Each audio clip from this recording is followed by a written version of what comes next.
Guys, কত সুন্দর পরিবেশ, একদম নীরব নিস্তেজ। এই নদীটা হচ্ছে আপনার যশোর, জানি না নদীটার নাম কি।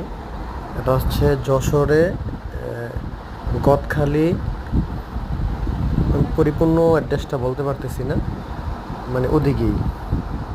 খুব সুন্দর, ভালো লাগতেছিল, একদম নীরব, কোনো লোকজন ছিল না।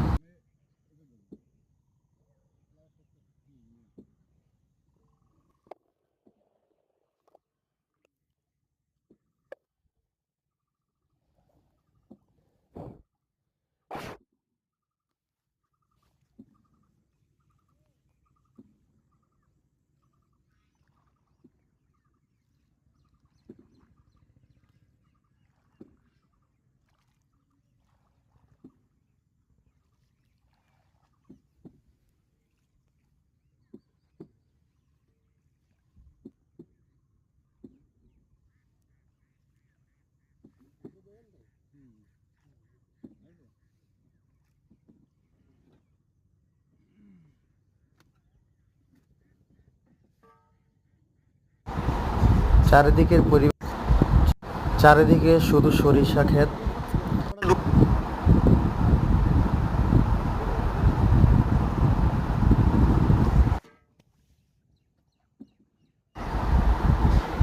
পরিবেশটা এত সুন্দর ছিল, একটা জায়গায় ঘুরতে গেলে যদি গোসল করা যেত বা কোনো কিছু একটা করা যেত, তাহলে আমি ঠিকই ওদিন গোসল করতাম।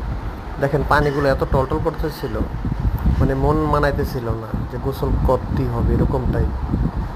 তারপরে গ্রামের দৃশ্য তো, অনেকগুলো রাজহাঁস ছিল।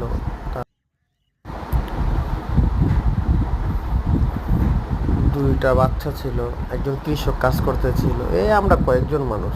পরিবেশটা খুব ভালো লাগতেছিল, তাই একটু তুলে ধরলাম। যার ভালো লাগে দেখবেন, লাইক দিবেন, ভালো থাকবেন।